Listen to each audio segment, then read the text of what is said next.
Intramuscular injections are a way to deliver medications which are either slowly absorbed into the bloodstream or can be given quickly if there's no oral route or IV route available. For example, B12 injections given on a 3-monthly basis to replace the supply of B12 in the body, or in an emergency, IM lorazepam or haloperidol for an agitated patient. First, gather your equipment. For most patients, you will want a green needle for an IM injection, but if your patient is quite small and has a small amount of muscle mass, consider using a blue needle instead. Greet your patient, gain consent, and explain what you're going to do. And it's worth checking if they're on anticoagulation or any blood thinning medications at all. Choose a site for your injection. The most common is in the deltoid muscle, but you can also inject into the anterior thigh or into the gluteus muscle. Usually, an intramuscular injection would be less than 1 ml, but you can give up to 3 ml in an injection, although the more volume you give, the more likely you are to cause the patient discomfort. Once you've identified your site for injection, clean the site with an alcohol skin prep wipe as per your local trust protocol, and then use your hand to create some skin tension and perform a Z manoeuvre to move the skin up along the muscle. Insert the needle up to about 1/3 of the way in. This should get you into the muscle bulk. You should aspirate to check for any blood, and then, if clear, inject your medication.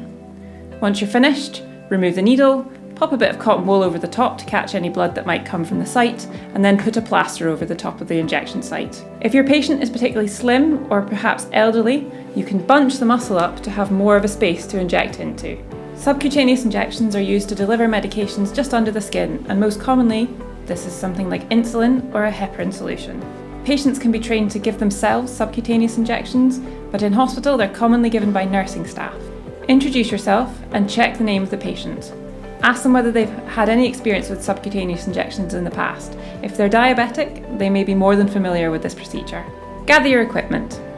For most subcutaneous injections, you can use an orange needle, but some insulin pens come with special needles to fit on the end of them, so double check what you actually need to do the procedure.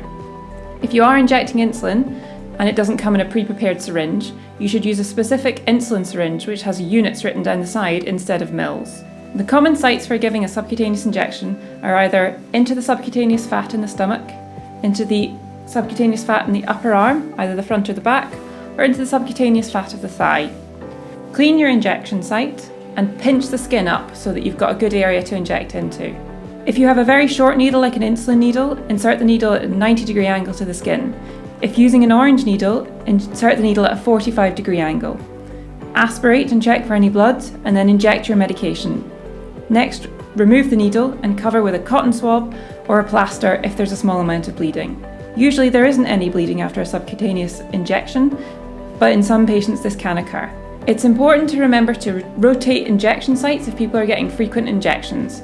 Specifically for people with diabetes, injecting insulin into the same site over and over can lead to lipohypertrophy, which means the medication is not appropriately absorbed, so frequently rotating the injection sites is really important.